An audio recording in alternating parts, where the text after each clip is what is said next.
হওয়ার কারণে এখানে একটু সুবিধা বেশি পায়। এটা আমি দেই, আপনি দেই, সে দেয় নাই। অথচ আলী রাদিয়াল্লাহু আনহুর বাপ তো বহু দূরের কথা। এই কথা বলার পর আপনি আমার প্রতি রাগ করবেন কিনা আমি জানি না, যেহেতু আমার বিষয় হলো কবর জাহান্নাম। এই কথা বলার পরে আমার মনে হয় আপনি একটু ভয় পাওয়ার কথা। তদন্ত স্যার আমাকে গালি দিবেন না। আল্লাহর নবী, আমার বাপ আর মা মরে গেছে, তো আপনার হাতে তো দেখা করার সুযোগ পাইল না, ওরা কোন জায়গা আছে? আমি তো সাহাবী। আল্লাহর নবী বললেন ফিন্নার, জাহান্নামে আছে। কোথায়? কোথায় আছে? জাহান্নামে আছে। তখন উনি মনটা ভার করে চলে যাচ্ছে। আল্লাহর নবী দেখলে ওর মনটা ভার, নিজের বাপ জাহান্নামে আছে, আমি বলে ফেললাম, কষ্ট পাচ্ছে। আল্লাহর নবী বললেন যে দাঁড়াও, আবি ওয়া আবুকা ফিন্নার, আমার বাপও জাহান্নামে, তোমার বাপও জাহান্নামে। এই কথা বলে চট্টগ্রাম থেকে জীবন নিয়ে ফিরে আসতে পারবো না। কবর পূজারে আমাকে মারিয়ে দিবিনি, কারণ ওই জান্নাতে যাওয়ার কোনো দরকার নাই। নবীর বাপকে জোর করে জান্নাতে দিয়ে দিবি। নিজের মায়ের ব্যাপারে নবী বললেন, আল্লাহ, আমার মা আমেনার জন্য আমি তোমার কাছে হাত তুলে ক্ষমা চাইতে কি পারবো? না, পারবে না। আল্লাহ, আমি কি কবরটা দেখতে যেতে পারবো যে আছে কোন জায়গা কবর? তা পারো। বুঝতে যাচ্ছে না? জি জি জি বুঝতেছি, বলেন। আপনি তো বুঝে ফেললেন, নবীর কথা মেনে নিলেন, সহিহ মুসলিমের হাদিস, কিন্তু আপনার হুজুর তো মানে না। হুজুর রাগী বলতেছে নবীর আব্বা আম্মা জাহান্নামে যাবে, হুজুর জান্নাতে যাবে নাকি? আমি কি তাই বলছি? একটা বড় হুজুর বলে ফেলছে সেই দিন, নবীর আব্বা আম্মা যেহেতু কাফের অবস্থায় মারা গেছে, পরবর্তীতে নাকি একদিন নবী মরার পরে ওই বা নবী জীবিত থাকতেই গোপনে নাকি একদিন কবর থেকে দুইজনে টানিয়ে তুলি কালেমা পরে আবার কবরের মধ্যে দিয়ে দিয়েছে। সেই লোকটাকে দায়িত্ব দিছি, ইসলামিক ফাউন্ডেশনের গভর্নরের দায়িত্ব ছিল এর আগে। আমি যে বলছি একটু আগে, আপনি রাগ করলেন কিনা জানি না, এই সমস্ত লোকের হাতে সরকারিভাবে যখন ধর্মের দায়িত্ব দেওয়া হয়েছিল, আমরা মনে করেছিলাম যে ধর্মের হাড়িতে কুত্তায় মুখ দিয়েছে। ঠিক, আমানতের খেয়ানত করলো কেন? সে হালালকে হারাম বলতে কেউ পারে না। আল্লাহর নবীকে পর্যন্ত আল্লাহ ছাড় দেন না। ইয়া আইয়ুহান নাবিয়্যু লিমা তুহাররিমু মা আহাল্লাল্লাহু লাক, হে নবী, আমি যেটাকে হালাল করছি আপনি সেটাকে হারাম করার কে? জি জি আছে, সূরা তাহরিম, সূরা তাহরিম প্রথমেই আছে। সেখানে আপনার হুজুর জোর করে হারামকে হালাল বানিয়ে দিচ্ছে, হালালকে হারাম বানিয়ে দিচ্ছে। এই সুযোগ কি শরীয়তে আছে কারণ? অন্য মানুষের কথা বহু দূরে, লাখাযনা মিনহু বিল ইয়ামিন সুম্মা লাকাতানা মিনহুল ওয়াতিন। আমার নবী নিজে থেকে যদি কোনো কথা কোরআনের নামে, ইসলামের নামে, ওহীর নামে বানিয়ে বলতেন, আল্লাহ তার ডান হাত ধরে তার প্রাণ শিরি কেটে দিতেন। পরিস্থিতি বড় জটিল। হুজুরের কি হবে? আল্লাহর নবী বলেছেন চুরি করলে জাহান্নামে যাবে, তবে নিশ্চিত বলা যাবে না লোকটা জাহান্নামী। জেনা করলে জাহান্নামে যেতে পারে, নাও পারে, এর ভিতরে অনেক ব্যাপার আছে। এর ভিতরে যদি তওবা করে ক্ষমা নেয়, এর পরিস্থিতি হওয়ার সাথে সাথে জাহান্নামে কথা বলা যাচ্ছে না। কিন্তু কেউ যদি নবীর নামে মিথ্যা কথা বলে, মাকাদাহু মিনান নার, ও বেঁচে আছে কথা ঠিক, কিন্তু জাহান্নামে নবীর জন্য ঘর তৈরি হয়ে গেছে ঠিক। এখন আপনারা আমাকে সুযোগ দিলেও আমার বলতে ভয় লাগতেছে যে জাহান্নামে যাওয়ার জন্য নবীর নামে অপবাদ প্রতি মিনিটে মিনিটে যেগুলো হয়, 10টার নাম কি বলতে পারবো আমি?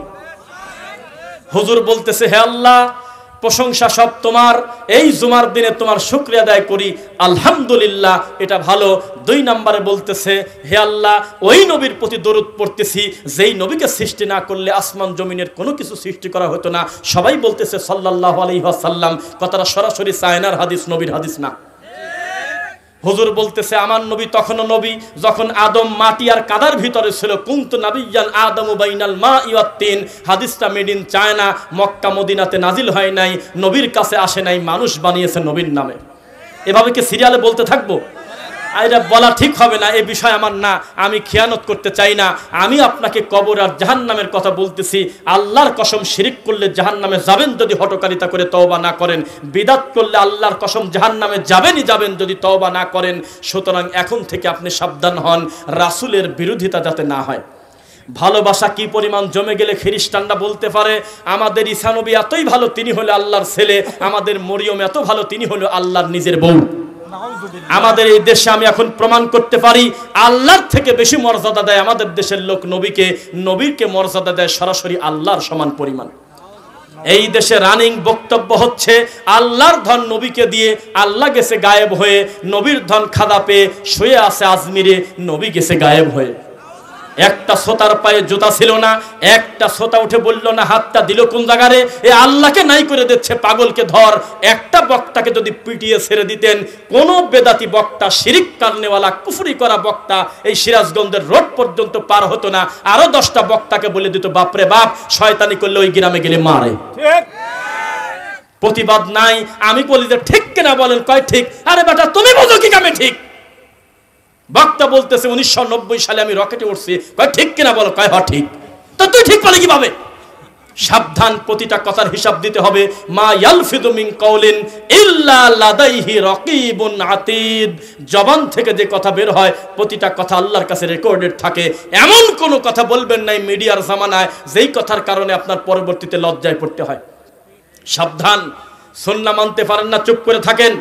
জাহান্নামে জায়গার অভাব নাই, এত টেনশন করেন না। যেই লোকটা সুন্নাত মানে তার পিছনে লেগে গেছেন কেন? এই সাহস পান কোন জায়গা? আমরা জীবনে কোনোদিন বলি নাই যে একটা লোক যদি জোরে আমিন না বলে তার নামাজ হবে না। এমন কথা আমরা আমাদের মৃত্যু পর্যন্ত বলি নাই। কেউ যদি প্রমাণ করতে পারে এখানে আমার বিচার করবেন। আমরা বলছি নেকির কম বেশের কথা, এটা মুস্তাহাব সুন্নাহর ব্যাপারে। এই কারণে কোনোদিন কাউকে কাফের বলা যায় না। কিন্তু এই আমলটা করার কারণে আপনারা মারতে মারতে তাকে মসজিদ থেকে বের করে দিয়েছেন, আল্লাহর ঘরটা পর্যন্ত ভেঙে দিয়েছেন। তো উগ্রবাদী আমি না আপনি? সৌদি আরবের প্রবাসী ভাইদেরকে নিয়ে ব্যঙ্গ করতেছে একটা হুজুর, দেখলাম, দেখছেন আপনারা? নাম বলেন না, থাক নাম বলেন না। সেই হুজুর ভাই, সেই হুজুর বলতেছে তোমরা যাও হলো রিয়াল আনতে, তোমরা আমিন আমিন নিয়ে আইছো। নাউজুবিল্লাহ, নাউজুবিল্লাহ। সি সি সি সি, এটা কি আমরা নিয়ে আইছি না? মুহাম্মদ সাল্লাল্লাহু আলাইহি ওয়াসাল্লাম বলেছেন। আল্লাহুস সামাদ, বিশাল বড় হুজুর। তবে আমি আশ্চর্য হই না কোন বিদাতি যখন নবীর দিন নিয়ে ঠাট্টা করে, আল্লাহর ইসলাম নিয়ে মজা করে, আমার আশ্চর্য লাগে না। কারণ এই কারণেই তো সে বিদাতি, কোনো না কোনো ভাবে সে উল্টা পথে হাঁটবেই হাঁটবে। বোঝা কি যাচ্ছে? সাবধান, আলেম ওলামা দায়িত্বশীল হন। একবার যদি মুখ দিয়ে সত্য স্বীকার করে দেন যে 60 বছর মিলাদ পড়াইছি, আমিই পড়াইছি, 60 বছর আমার চোখে একটা কালো চশমা ছিল, শয়তান আমার চোখে পেশাব করে দিছিল, এতদিন আমি বুঝতে পারি নাই যে বেদাত করলে জাহান্নামে যাওয়া লাগে। আমি এখন দেখতেছি দুনিয়ার সবচাইতে বড় আশিকে রাসূল হলো আবু বকর সিদ্দিক। এই লোকটা মরা পর্যন্ত মিলাদ পড়ে নাই, তার কারণেও সে জান্নাতে চলে যাবে। জান্নাতে শুধু যাবে না, জান্নাতে প্রথম সিরিয়ালে থাকবে। জীবনে মিলাদ শব্দই সে শোনে নাই, জীবনে কোনোদিন 10ই মুহররম পালন না করেও সে চলে গেছে জান্নাতে। জীবনে কোনোদিন 12ই রবিউল আউয়ালে মিছিল করা ছাড়াও সে জান্নাতে যাবে। আমি এই ফাজলামো করতে যাব কেন? আমি পড়ব নবীর প্রতি দরুদ। একবার দরুদ পড়লে সাল্লাল্লাহু আলাইহি আশার, আল্লাহ 10টা রহমত আমাকে দিয়ে দেন। বলেই দেখেন মুখ দিয়ে মুসল্লিরা বুকে টেনে নেবে আর বলবে যাক, হুজুর যেহেতু সত্য স্বীকার করছে আমরাও মেনে নিলাম। 2-4 দিন চায়ের দোকানে মরে মরে একটু কথা হবে, দেখবেন 7 দিন গেলে সব ঠিক হয়ে যাবে। আর হুজুর বলতেছে কি জানেন, আমাদের সমাজে কিছু কিছু ছেলে পেলে তৈরি হয়েছে, এরা মসজিদে এসে ফিতনা করে। কি করে?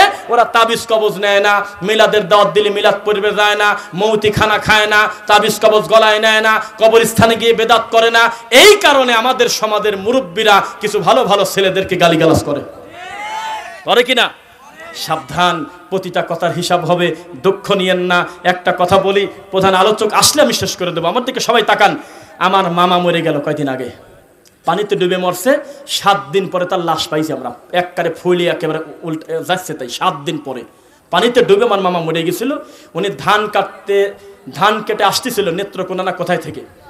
ধান আসবে হলো টাকে, বড় টাকে, শুনতেছেন সবাই? আর ওনারা হলো নৌকা নিয়ে আসতেছে খুশিতে যে আমরা বাসায় যাব, এতদিন পরে বাসায় ফিরলাম। মাছ পথে উনি সাঁতার জানে না, সবাই চলে আসছে, নৌকাটা ডুবে আমার মামা মরেছিল, ওরা জানে না, ওরা মনে করছে সবাই আমরা আছি। পরবর্তীতে বলতেছে কে রে মোস্তফা কই? এখন দেখে দেবো নাই। এত ডুবুরি এত চেষ্টা করার পরে 7 দিন পরে তার লাশ পাওয়া গেল। সেই লাশের জানাজা দিতে গিয়ে আমি বলেছি, শোনেন, আমার থেকে আপনাদের বেশি দরদ আছে আমার মামাতো ভাইদের, পরে তা আমার জানা নাই। আমি যেহেতু জানাজা দেব, আপনাদের সাথে আমাকে না মিললেও আমাকে গালি দিয়েন না, এর জন্য সূরা ফাতিহাটা পড়েন। বলেই আমি বিপদে পড়ে গেছি। বেশি বলে কও যে তোমার হাদিসে আছে, আমার হাদিসে তা নাই। আমি বললাম চিরদিনের জন্য তাকে আমরা কবরে দাফন করে দেব। আল্লাহর কাছে চাওয়ার ক্ষেত্রে সূরা ফাতিহার চাইতে দামি জিনিস পৃথিবীতে নেই। সূরা ফাতিহাটাই মাইয়িতের কবরে যাক, আপনারা সূরা ফাতিহা পড়েন। আমি বলেই পাপ হয়ে গেল। তারপরে আমি জানাজা দেওয়ার পর বললাম যে চলেন কবরস্থানে যাই। লোকজন বলতেছে যে অনেকেরই ব্যস্ততা আছে, এনতিন একটু মোনাজাত মারি দেন, অনেকেই কবরে যেতে পারবে না, এখান থেকে মোনাজাতটা করে দেন। আমি বললাম যে সালাতটা আদায় করলাম, এটার নামই হলো মোনাজাত। আল্লাহু আকবার বলার পরে সালাম ফেরানোর আগ পর্যন্ত ইউনাজি রব্বা, হাত বেঁধে বান্দা তার আল্লাহর সাথে মোনাজাত করতে থাকে। হুজুররা প্রতিবাদ করে না, সাইডে খালি ঘোষ ঘোষ করে, কিন্তু মুসল্লিরা আমার উপরে রেগে যায়। তারা গালাগালি করতে করতে অর্ধেক মুসল্লি চলে গেল, হয়েছে এই গ্রামে ওহাবি ঢুকে গেছে। পরে আমি কবরস্থানে গিয়ে বললাম, শোনেন, আমার এই মামার কবরটা দিবেন, লাশে কবরে মাটি দিবেন হলো বিসমিল্লাহ বলে। কি দে মিনহা খলাকনাকুম, নাই কথা বলি নাই। কোরআন মাজিদের আয়াত পড়লে প্রতি হরফে 10 নেকি, কিন্তু মরা মাটি দেওয়ার দোয়া মনে করে পড়লে পাপ হবেই। যেহেতু এই কথা হাদিস না, এটা এমনি কোরআন মাজিদের আয়াত, তবে মনে হচ্ছে মিলেও যায়। তবে আরেকটা মিলে যায়, সুম্মা ইউমিতুকুম সুম্মা ইউহয়িকুম সুম্মা ইলাইহি তুরজাউন, মিলে গেলেই কোনোদিন পড়া যায় না, পড়া যায় না কোনোদিন। যা মনে আসে সেটা মুখ দিয়ে বলা যায় না, দেখা লাগবে নবী এখানে বলেছে কিনা। বোঝা কি যাচ্ছে? ওরে বাপরে বাপ, বলার পরে পরিস্থিতি খুব জটিল। তারপরে বললাম, কবরের চারপাশে 4টা কি বলে কাঠি গাড়া যাবে না, কবরের মাঝখানে খেজুরের ডাল গাড়া যাবে না, এটা নবীর জন্য খাস ছিল, তাকে জানানোর জন্য বলা হয়েছিল। কি কারণে সেটা ওহী আছে, অনেক কথা আছে। জীবনে এই নবী দ্বিতীয় কবরে খেজুরের ডাল কোনোদিন গাড়ে নাই। এটা হলো শাস্তি হচ্ছিল, জিবরাইল জানাইছে, কি কারণে হচ্ছিল তাও বলছে। তারপরে ওই নির্দিষ্ট সময়ের জন্য বলছিল, আপনি যেটা গাড়লেন শুধু এই কবরটার আযাব ক্ষমা হবে, এটা যতক্ষণ পর্যন্ত ভিজা থাকে। হাদিসে আছে। তারপরে বলার পরে পরিস্থিতি এত জটিল হলো, শেষ পর্যন্ত আমাকে গালাগালি করতে করতে আমি বললাম, সবাই আমার সাথে মাটি দিয়ে বলবেন আল্লাহুম্মা গফিরলাহু ওয়া সাব্বিতহু, এই কথা বলে বাড়িতে যাবেন। কে শোনে কার কথা? আমাকে ধাক্কা সরায় দিয়ে অন্য একটা লোক, যে কোনো ধর্মকর্ম জানে না, বিড়ি খায়, এই একটা লোককে দিয়ে মোনাজাত করায় দিল, তাও মানুষ যাতে ঠিক থাকে। এটা আমাদের দেশের ইসলাম। এই কথাগুলো বললে আপনারা রাগ করেন। মৃত মানুষকে কিভাবে দাফন করতে হবে এটা নবী শেখান নাই? সহবাসের দোয়া যিনি শেখাতে পারে, হায়েজ নেফাস হলে করণীয় কি শেখাতে পারে, জুতা কোন পা আগে দেব শেখাতে পারে।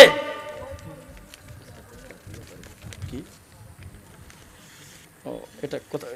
আচ্ছা আচ্ছা, আসতেছে না? ও একটা টাইম মোবাইল দেন আমার কাছে, বাটন ফোন একটু সময় দেখি। সেই নবী সাল্লাল্লাহু আলাইহি ওয়াসাল্লামকে আমরা অনুসরণ করব, এটা আমাদের জন্য কিন্তু জটিল কিছু না। ও কয়টা? 10টা 15 পর্যন্ত চলবে নাকি? 20? ও আচ্ছা আচ্ছা, মাশাআল্লাহ। তাহলে আমরা আরো কিছু সময় পেয়েছি। লিল্লাহি তাকবীর।